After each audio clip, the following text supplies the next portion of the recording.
A ton of fights are coming our way on Saturday in one of those rare weekends where the two biggest promotions on the planet, UFC and Bellator, will be hosting events on the same day. Hello, everyone. My name is Danny Segura, and welcome to MMA Fighting's UFC Copenhagen and Bellator 228 preview show. Joining me to break down all the action is Mr. Jose Youngs. So here we're getting a little bit of a click one, get one free type deal. So we're going to be breaking down UFC Copenhagen, as I mentioned, as well as Bellator 228. However, we will spend more time on Bellator 228 just because we have staff there on site. And it just seems to be the bigger card. Obviously, a title on the line and, a big rematch there as well. But don't get me wrong, the Copenhagen fights are fine and there's some good fights there. But it seems the Bellator is there's the most at stake there. So we'll discuss that.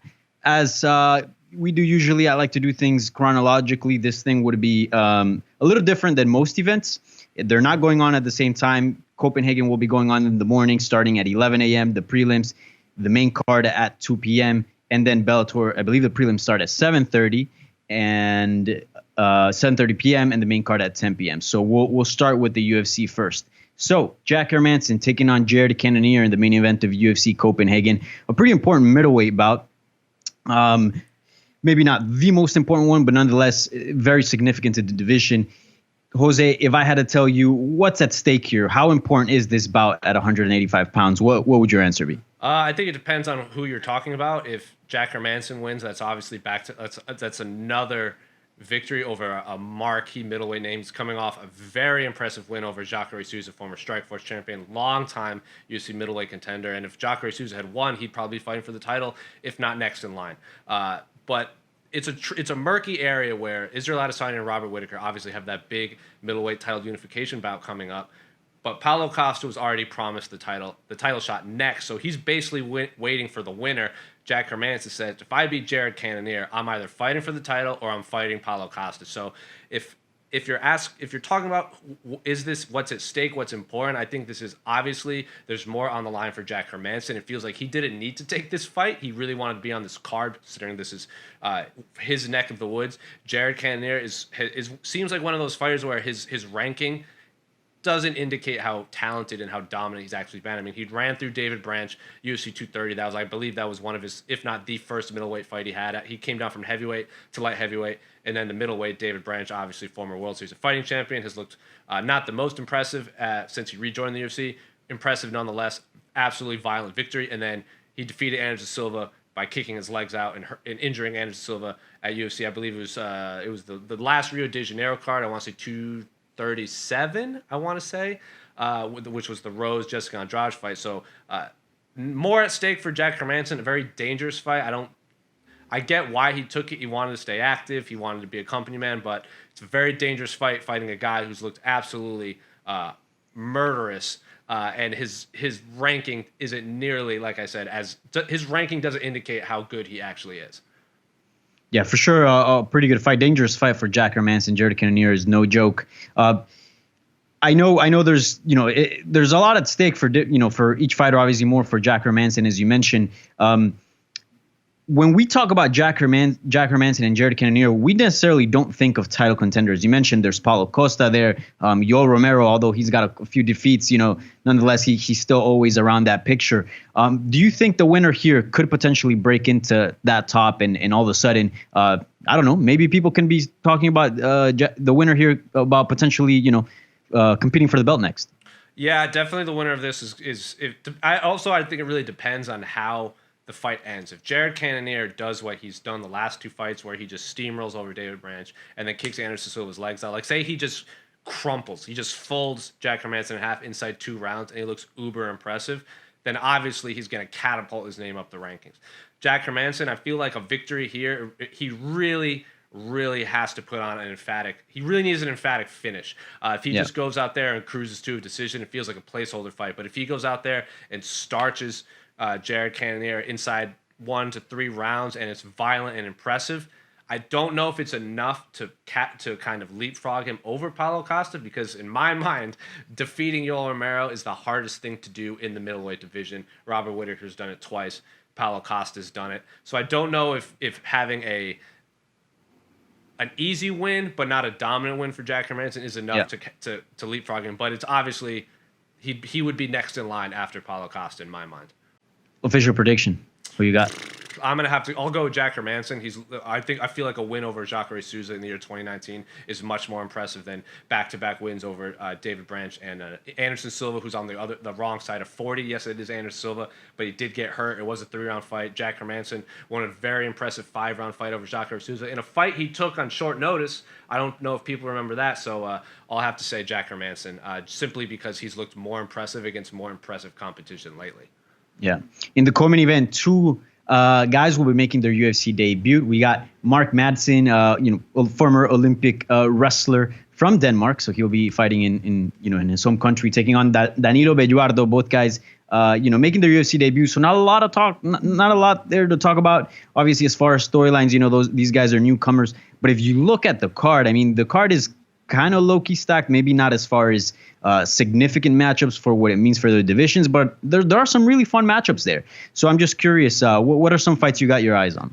I'm super excited for Ion to fight Khalil Roundtree 100%. Khalil Roundtree has risen to the occasion. He knocked out Gokhan Saki, I believe it was at UFC 226 last year. And Khalil Roundtree, yes, he knocked him out, but anyone knocking out Gokhan Saki, former K1 Glory fighter, he's one of the most decorated kickboxers in the world, hopped over to MMA. Khalil Roundtree just starched him inside a round, and everyone was kind of seeing Gokhan Saki as this maybe potential killer in the UFC, that like the most elite, the most high caliber striker to enter the UFC in years, and Khalil Roundtree ran through him. And then he comes up short to Johnny Walker, who's coming off his Dana White Contender Series run, got knocked out with his standing elbows. And what does he do? He goes to Bangkok and basically emerges himself in Muay Thai, because he goes, the clinch was my weakness. Johnny Walker showcased what I needed to work on, and that's all I worked on. And then he goes out there, fights Eric Anders, and Joe Rogan's now calling him Bangkok-ready Khalil Roundtree, and he looks like an insane Muay Thai fighter. So I am absolutely excited to see if Bangkok-ready Khalil Roundtree makes another appearance at UFC Copenhagen. They had their stare down, and Ion basically just screamed at Khalil Roundtree. And Khalil Roundtree was like, "What are you doing, man?" Like he seems much more. I don't know if you've ever interviewed him, but Khalil Roundtree's kind of had an edge to him, especially in his interviews. He's kind of wary to talk to people, but he seems much more relaxed at the weigh-ins today. So I am very excited to see Khalil Roundtree return to the octagon. Yeah, that could be a fight of the night. I'm definitely excited for that one as well. Another exciting fight that I have my eye on is Mr. Lando Venata taking on Mark Diakesi. This is a weird one because these two guys are clearly very skilled, and they're kind of like the look good, lose type fighters where they go in there and they look elite, but nonetheless they come out they come out with losses. And I think Mark Diakesi's coming off a win. I'm not sure about Lando Venata. I know he's a bit on a rough stretch, but I know they both need victories here, and they're very, very exciting strikers. So I'm really curious to see how that one plays out, and also to see who turns the corner, who really steps up their game and really wows people. So very exciting stuff. So I think there are other matchups as well that are pretty good. Gunnar Nelson taking on Gilbert Burns, and a few others on the prelims that you can check that out as well. Mason Jason versus Neil Landsberg is an unbelievable bantamweight fight. So yeah, you're not wrong. A lot of fun fights on the prelims. Yeah, a lot of fun fights. So make sure to check that out. I believe prelims start at 11 a.m. Eastern time, so check that out, and main card starts at 2 p.m. So enough about UFC Copenhagen. Let's talk about probably the biggest card on the weekend, which is Bellator 228, a title on the line. Champ Patricio Pitbull taking on Juan Archuleta, also part of the Bellator Featherweight Grand Prix. And then on top of that, we got Gegard Mousasi taking on Lyoto Machida in a very, would I say anticipated rematch? I think a lot of people are anticipating it and are excited for it. Maybe some are not, but I do think there is some buzz around it, especially nowadays. It's been some time. I'm curious to see how that fight looks now, but let's get into it. So, let's first discuss the main event, and I'm doing air quotations here because originally, the champ was Patricio Pitbull was supposed to defend his belt on the main event, but now it's Lyoto Machida versus Gegard Mousasi. They switched it so the featherweights can participate on the tournament draw, where they're going to pick and they're going to decide who's going to pick a date or opponent. So fun stuff there. But let's discuss the main event first. Gegard Mousasi taking on Lyoto Machida. How do you feel about this fight? I mean, Bellator sometimes gets criticized for doing these rematches that they were supposed to happen in the UFC years ago, and now they're happening. Do you like this matchup? Do you like this rematch? I do. I wish it was a 5-round fight. Gegard Mousasi is former middleweight champion of Bellator, and not only that, but up until his last fight against Rafael Lovato Jr., people were arguing whether Gegard Mousasi was the best middleweight on the planet. I mean, he lost to Lyoto Machida, and then he came up short to a few guys in the UFC. But then, ever since then, like he's beaten Chris Weidman, he's jumped over, he beat Rory McDonald. He's looked uber impressive. I keep using that word. I don't know why that's the word of the day, but he's looked very impressive at middleweight. And up until he lost, people were saying, like, who's the best middleweight in the world? Gegard Mousasi, Robert Whittaker, Rafael Lovato Jr. kind of put an end to that conversation. But then Gegard Mousasi, in classic Gegard Mousasi fashion, kind of threw a little shade at Lovato Jr., saying, like, oh, I think he was on the juice, like he had the gas and all that stuff. Obviously, there's nothing to prove that. Gegard Mousasi just said he didn't look natural. Like, look at his body, didn't look natural. I don't know if you remember. He said the same thing when he fought Machida the first time. Said he was greased up. Said he had the body of a 15-year-old boy. Said he wanted to fight him. Since they fought in Brazil, that kind of gave Machida like all of these tools. Like he said he was on steroids and the grease and everything. Now he's fighting in California, where it's on even playing field. So I've been very curious about this. Machida's obviously coming off that win over Chael Sonnen at 205 pounds. Machida's looked great lately in Bellator. Gegard Mousasi did look great up until the Lovato Jr. loss, and I think the winner of this is rightfully the number one contender at middleweight or 205. Both of them, Gegard Mousasi has fought at 205 before, but the winner of this should fight Rafael Lovato Jr. next. So yes, I am very excited for this fight. I just wish it was a 5-round main event. Yeah, I think it's pretty clear that if Lyoto wins, I mean, he has to be getting a title shot. We thought he was going to get a title shot at either weight class if he were to beat Chael Sonnen, and he did, obviously, but now finds himself fighting Gegard Mousasi here. As far as Gegard, not a whole lot going on at middleweight. I think, he's still the bigger name, obviously still a former champ. So I think if he were to come out victorious, we could very well see that championship bout rematch with Lovato Jr. Your prediction for this fight? That's difficult to say. I'm gonna go with Gegard Mousasi. I think he's looked more impressive lately against. They've obviously fought a lot of the same people, but I'm gonna have to say Gegard. I also selfishly I would like to see maybe a third fight between the two, a rubber match. I think this is Machida's second ever rematch he's ever had. I think the only other one he had was against Shogun. And you saw how that played out. Shogun knocked him cold, knocked him dead. I believe that was his first professional loss. So I'm a stickler for superstition. So I'm going to say Gegard Mousasi based on what we've seen how Machida's fared against in rematches. Gegard Mousasi said he fought him. And outside of the steroids and greasing accusations, Gegard Mousasi said he just fought him wrong. He just approached the fight incorrectly in terms of his game plan and how he approached the fight. I think Gegard Mousasi has corrected those. It is a very quick turnaround for him. So he's basically back-to-back camps.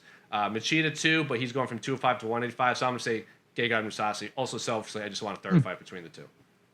Yeah, that'll definitely spice things up in that. That's a fun little rivalry there. Machida very calm, cool, and collected, and you got Mousasi out there, always talking about Mr. Lyoto. So, definitely a fun fight. Looking forward to it. So let's talk about the co-main event, but really unofficially the main event of the card, which is Patricio Pitbull taking on Juan Archuleta.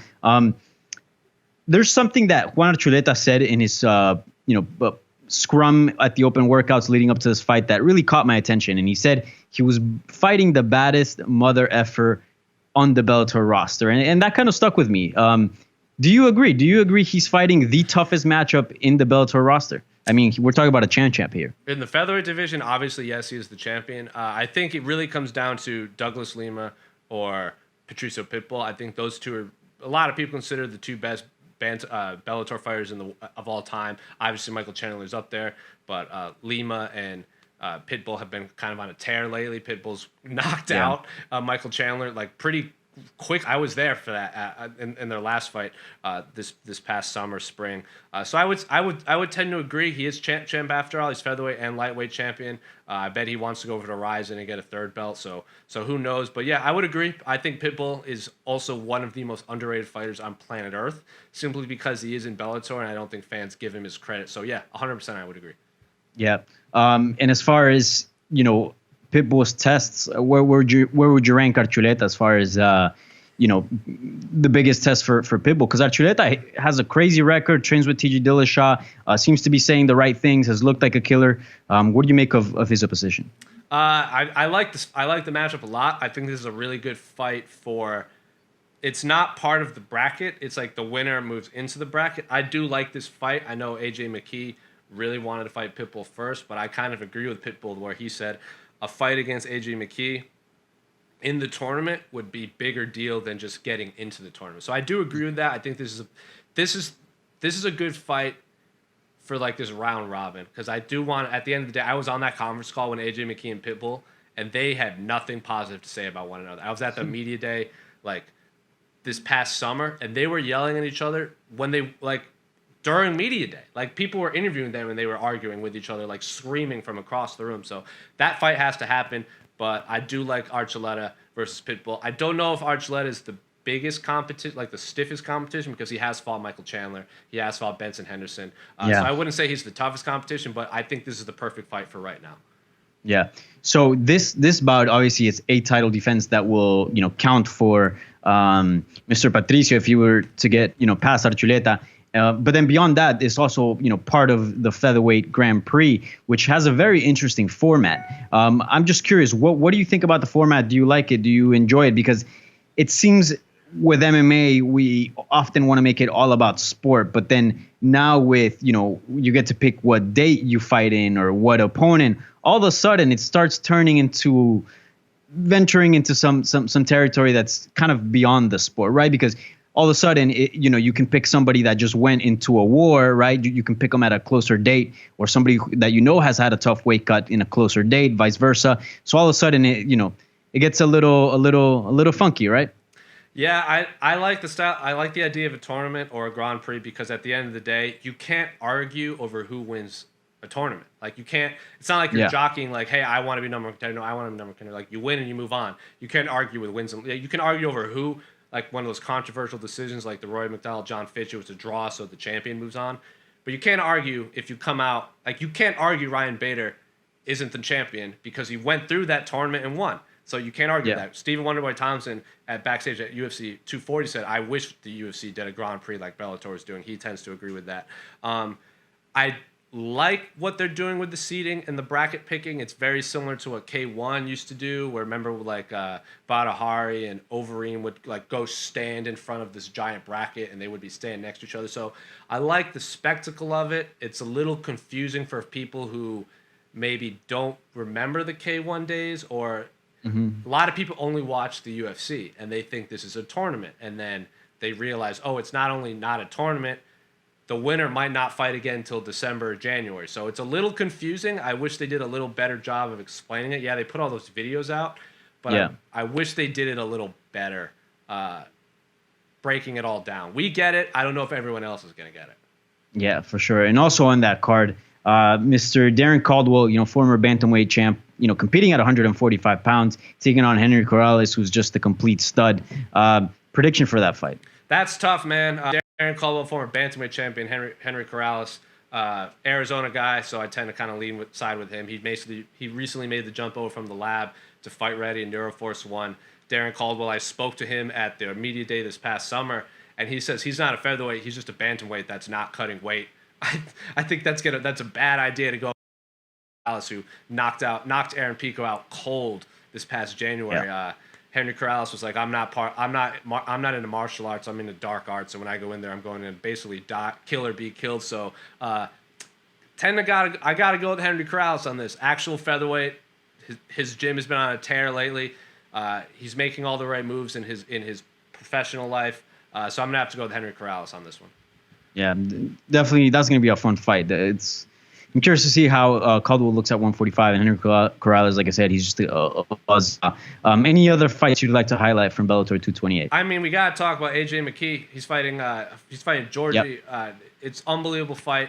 AJ McKee's, I believe he has the longest win streak in Bellator history, because he's one of those fighters where he's only ever fought in Bellator. He didn't do like the amateur thing. He his pro debut was in Bellator, and he's not lost since. On top of that, his dad is fighting on the prelim card. Antonio McKee is fighting at 165-pound catchweight way earlier on the card. So AJ McKee is going to corner his dad, and then they're going to flip, and then AJ is going to fight, and Antonio McKee is going to corner him. So Antonio McKee, I don't know if you watched the scrum where their own Casey Leiden on the scene, was basically like, if I lose, I'm going to be like, one of the McKees has to win. You got to go win. And if I win, I'm going to be like, well, you got to beat me then. You got to beat him faster than I beat my guy. So very interesting. I believe this is the first time that's ever happened. Father and son have fought on the same card. I'm very excited for that storyline. AJ McKee's one of the hottest. I won't even call him a prospect anymore. He's one of the most exciting fighters on the Bellator roster. So I'm super excited for that fight. Yeah, for sure. Yeah, it's going to be an interesting dynamic because we often interview fighters and talk about and ask them like, how'd you feel going into a fight after you just watch your teammate either win or lose? Obviously, there has to be some emotions there, but this time it's beyond a teammate. Is your blood, right? It's your father or your son. So it's his. You're named after him too. Like they're both Antonio. Like there's two Antonio McKees fighting on this card. Yeah, so that's going to be interesting. Also in that card, decorated grappler AJ Agazarm will be following up. I believe this is his third fight. He's 1-1 in MMA so far. Also former boxing world champion Eva Knight making her MMA debut. So that's going to be interesting as well. So yeah, pretty good card, man. If you're a fight fan, you got your hands full on Saturday. From the very start, in the morning till late at night. So awesome stuff. Last but not least, I said at the very top of this show that it seems, the Bellator card is the bigger card. Would you agree? It's kind of fun just to talk about a little bit the competition. Yeah, I think that main event at UFC Copenhagen is just a really exciting, fun fight between two. The middleweight division has been super exciting on a tear lately. It's kind of like, I don't know if you remember, but it seems like it was like Weidman, Jacare, like Rockhold, Bisping were like the four at the top of the division, and like Dan Henderson. And then all of a sudden we have like this new crop of middleweights emerge. So the middleweight division has been really fun to watch, especially with all these middleweights that have gone up to 205. So I'd say that main event intrigues me a lot, but I think from top to bottom, the Bellator card has more to offer for the fight fans. Yeah, for sure. Yeah, again, a fantastic day if you're an MMA fan. A lot of fights, from the very morning to late at night. There's going to be fights. So yeah, Jose, thank you so much for joining me on this video. Thank you everyone for watching this. Please give this video a thumbs up, subscribe to the channel, and keep it locked to MMAfighting.com. We got you covered of all news on Saturday. So make sure you stick around to tune into that. So again, thank you so much for watching this UFC Copenhagen and Bellator 228 preview show. My name is Danny Segura, and we'll catch you guys next time.